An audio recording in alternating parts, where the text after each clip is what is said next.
నాతో పెళ్ళవుతుందన్న హ్యాపీనెస్ లో దేని మీద కాన్సంట్రేషన్ ఉండట్లేదు. ఏయ్, ఏంటి స్లోగా పనిచేస్తున్నారు? Fast fast. సూర్య ఇంటికి వచ్చేసరికి డెకరేషన్ అంతా చూసి చాలా ఎగ్జైటింగ్ గా హ్యాపీగా ఫీల్ అవ్వాలి.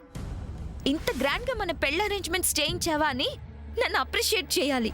కమాన్, మేక్ ఇట్ ఫాస్ట్. అదిగో అటువైపు కూడా చేయండి.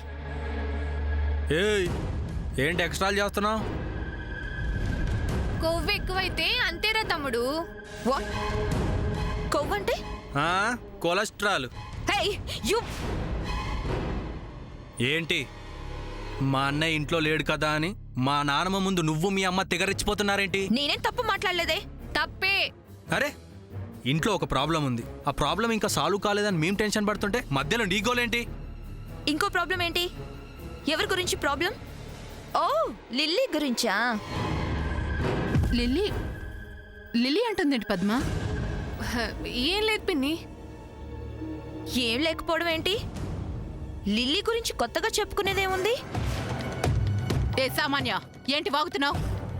నా కూతురు గురించి పిచ్చి పిచ్చిగా వాగావంటే కాలేజ్కి వెళ్తున్నా అని గుడ్ గర్ల్ ఇంట్లో నుంచి బయలుదేరి కాలేజ్కి బంక్ కొట్టి ఫ్రెండ్స్తో సినిమాలకి పబ్బులకి పార్కులకి తిరగటం ఎవరికీ తెలియదు. చెప్పుతో కొడతా నా కూతురు గురించి ఇలా మాట్లాడావంటే. చెల్లి, సామాన్య మాట అందని బాధపడటం ఆవేశపడటం కాదు. అరే, తిరిగే కాలు అరిచే నోరు ఊరికే ఉండదని. ఏ లిల్లీ అలాంటి తిరుగుళ్ళు తిరగడం నిజం కాదా ఏంటి? అమ్మా, నువ్వుండవే. ఏ చెల్లి, నిజం చెప్పు. లిల్లీ అలా తిరగడం వల్లే కదా గొడవైంది. అక్కడ దాకా ఎందుకు?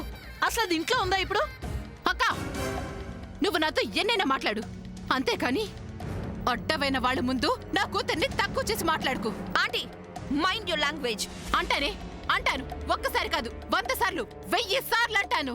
Aunty, this is too bad. రేపు సూర్యకి నాకు పెళ్ళవుతుంది. ఆ తర్వాత మీరు నేను ఈ ఇంట్లోనే కలిసి ఉండాలి. అది జరిగినప్పుడు సంగతి కదా.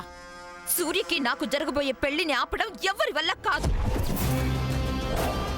అమ్మా, ఏంటి? అంతా పని అయిపోయిందమ్మా. సంతోషం, వెళ్ళు. ఏంటి చేసేది? అవన్నీ పీకి పారేయండి. చెల్లి, పిల్లలే ఏం మాట్లాడకుండా ఇలా మౌనంగా ఉంటే నువ్విలా ప్రవర్తించడం ఏం బాగోలేదు. ఎంత కాదనుకున్నా తను నీ కాబోయే కోడలు. కోడల కొయ్య మొక్క.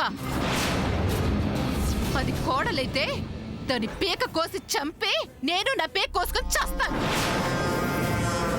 అయ్యో చెల్లి, అవే మాటలు. అసలే అత్తయ్యకి ఆరోగ్యం బాగోలేదు. ఈ మాటలు ఈ అరుపులు విన్నదనుకో బయటకొస్తుంది. నీకిష్టం లేకపోతే నువ్వు ఊరికే అలా చూస్తూ కూర్చోనుండు. ఇవన్నీ చూసుకోడానికి నేనున్నాను కదా. బాబు, కానివ్వండి. ఆ దండలు తీసుకుని రండి. ఇటు పక్కకి రండి. వస్తున్నా.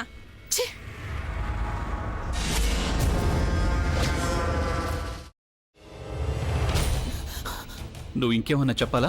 ఇంకేమన్నా అబద్ధం చెప్పాలనుకుంటే చెప్పేయి. నేను చూడాలనుకుంటున్నాను నన్ను మోసం చేయడానికి నువ్వు ఎంత నీచానికి దిగజారగలవు అని. ఎందుకు ఆలియా, ఎందుకు నువ్వు ఇలా చేసావు? నీకు తెలుసు కదా, నానమ్మ తర్వాత నీ ఒక్కదానిని కదా నేను పూర్తిగా నమ్మేది. ఏమన్నావు నువ్వు? ఈ మధ్య అన్నిటినీ మర్చిపోతున్నావా? అది చాలు. వాటిలో ఉన్న శక్తి విషయాన్ని గ్రహించి మనకు వివరిస్తాయి.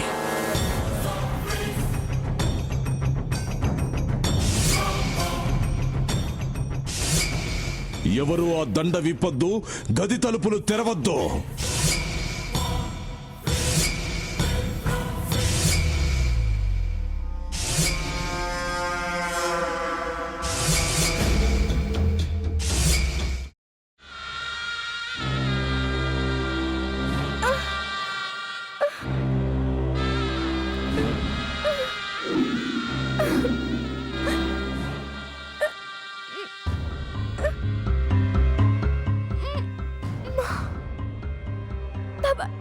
వద్దు బాబాయ్, నేను చేయొద్దు బాబాయ్, ప్లీజ్ బాబాయ్.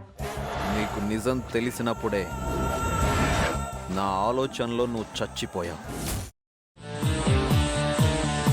అబ్బా ప్లీజ్ కొంచెం తినండి ప్లీజ్. భీమారావు గారు మీరా?